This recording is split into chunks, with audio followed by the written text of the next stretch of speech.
이게 과연 사랑이라고 말할 수 있을까? 욕심에 가까운 것이 아닐까? 현재 남자친구랑 600일 넘게 만나고 있는데 제가 연애 초 땐 안 그러다가 요즘 들어서 자주 어리광 피우고 그랬거든요? 금요일에 평소처럼 전화하려고 걸었는데 남자친구가 울면서 하는 말이 나 너 너무 힘들어. 솔직히 너한테 지친 것 같아라고. 지금 말할 생각이 아니었는데 대화가 그쪽으로 흘러가서 말하는 거라고 했어요. 성격도 너무 안 맞는다고 만났다 헤어졌다를 두세 번 정도 했는데 그땐 맞출 거라 생각했지만 이제는 한계인 것 같다고 대화 잘 안 된다고 헤어지는 게 맞는 것 같다는데 확실하게 얘기하기는 어렵다더라고요. 듣고 놀래서 엄청 울었지만 막 매달리거나 그러진 않았고 헤어지는 건 싫다고 했다고 적당히 좀 잡았어요. 결국에는 너도 좀 생각을 해보라고 일주일의 시간 가지고 만나서 얘기하기로 했어요. 일주일 동안 제가 뭘 어떻게 해야 하고 만나서는 또 어떻게 잘 얘기를 해야 헤어지지 않을 수 있을까요? 뭐 어떤 말을 해서 이 사람을 잡아야지 이런 생각은 안 했으면 좋겠어. 뭔 소리냐면 솔직하게 얘기했으면 좋겠어. 나는 이래 이래서 이랬으면 좋겠어. 이렇게 얘기하고 말았으면 좋겠어. 왜냐면 이런 경우에는 갈 놈은 가고 잡힐 놈은 잡히고 이런 거 같아. 옛말에 근데 또 그런 말도 있잖아. 떠나가는 거 잡지 말고 오는 거 막지 말아라. 뭐 이런 말 있잖아. 그러니까 그게 결국엔 뭔 소리냐면 내 뜻대로 되지 않는다라는 말도 나는 내재돼 있다고 봐. 그게. 그래서 그냥 나는 베스트는 그냥 내 감정을 그냥 담백하게 솔직하게 전달하고 선택은 그 사람한테 그냥 맡기는 거야. 내가 잡아야 되는 입장에 이 사람이 떠나지 않길 바라는 입장이라면 그냥 솔직하게 얘기하고 그냥 이 사람이 어떤 선택을 할지 딱 기다리는 게 베스트야. 그럼에도 불구하고 떠나. 그랬다고 내가 어떻게 했으면 잡았을까 이런 생각할 필요 없어. 어떻게 해도 못 잡았을 거예요. 그러니까 그냥 솔직하게 내 생각이 어떤가를 잘 정리해서 그냥 그거 얘기하러 간다라고 생각하고 갔으면 좋겠어. 어떻게든 잡아야지 뭐 이런 생각은 하지 말고. 그리고 이제 이게 결과적으로는 나한테 일주일이란 생각의 시간이 주어졌잖아. 근데 결국 걔는 그 이별을 말하기까지 한두 달 이상의 시간이 더 들었을 거예요. 내가 보면 몇 달은 걸려서 이별을 말하는 걸 거야. 몇 달 동안의 고민들이 쌓여서.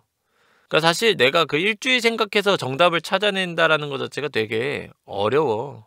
몇 달을 내리고민해갖고 만들어낸 정제된 정답이기 때문에 이거를 내가 막 일주일 생각해서 한다고 바뀌지 않아. 걔가 그 헤어지잔 말이 나오기까지 걔도 엄청나게 오래 긴 시간을 써왔기 때문에.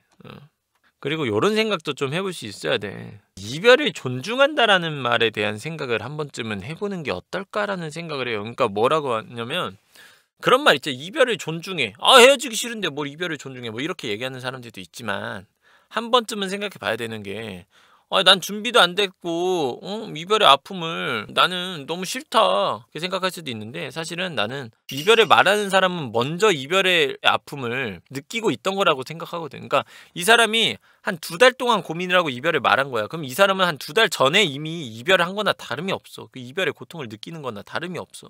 이별을 받아들이는 과정이었던 거잖아. 받아들여지니까 이별하자고 얘기하는 거잖아.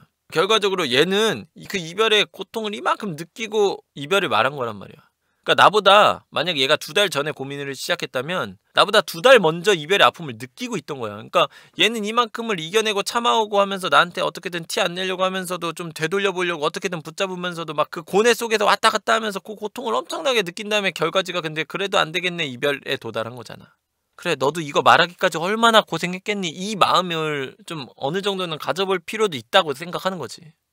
뭐 이별하는 입장에서 뭐 이상적인 소리 하고 있네 내가 싫다는데 맘 같아선 이럴 수 있지만 그러니까 내가 말하는 이 부분을 왜 고려하라고 얘기했냐면 사실 그 사람이 이별에 도달하기까지 그 아픔을 내가 이해하지 못한다면 다시 만나는 게 의미가 없다라고 느껴요. 사랑이라는 것이 공감 공유 어떠한 일신동체에 가깝게 되는 거잖아. 네가 내가 되고 내가 너가 되고 그런 가까운 사이가 되는 거잖아. 근데 내가 이 사람의 아픔을 이해하지 못하고 지금 당장에 내 아픔이 싫어서 이별을 안 받아들이고 징징거려? 이게 과연 사랑이라고 말할 수 있을까? 욕심에 가까운 것이 아닐까? 라는 생각을 한 번쯤은 해볼 필요가 있다라고 느끼는 거지. 그 사람도 이별에 도달하기까지의 그 아픔을 그 깊이를 이해할 수 있어야 그랬을 때 다시 만나더라도 내가 어떠한 이 관계의 변화가 생길 수 있지 않을까. 그저 내 욕심으로 다시 만나는 거라면 관계의 변화 없이 똑같은 이유로 결국엔 그냥 헤어지지 않을까. 사실 그리고 이별을 얘기하기까지 더 긴 고민들이 많았을 거예요. 내가 보기에는 그 친구가 이미 이별의 아픔을 되게 오랫동안 겪고 내린 결론이야. 울고불고 뭐 막 이렇게 하지 마. 상대방 입장에서는 이런 생각이 들 수 있어. 상대가 막 울면 나도 저렇게 힘든데 지만 힘든 것처럼 이렇게 느낄 수가 있어. 이별의 말 안에는 나도 존나 힘들었는데 너 없으면 너무 힘들어 막 이러면 나도 힘든데 뭐 지만 힘든 것처럼 얘기하나? 꼭 이별을 말하는 사람을 악당처럼 만드는 상황이 아닐까라는 생각도 한 번쯤은 해볼 필요가 있다. 오줌 싸고 오줌 싸러 가는 길 정말 기도하다.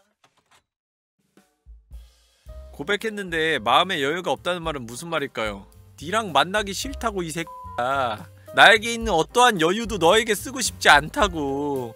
내 여유를 내 맘대로 쓰고 싶은데 그거를 너에게 쓰고 싶지 않다고. 내가 가지고 있는 몇 안 되는 그 여유를 너한테 쓰는 것이 아깝다고. 내 여유를 아깝지 않게 쓸 수 있는 사람한테 쓰겠다고. 근데 너한테 쓰는 여유는 존나 아깝다고. 뭘 그런 거라고. 근데 호감은 있대요. 그럼 어장이야. 어기야 디어차 어기야 디어 어기여차 뱃놀이 나간다. 어장이야.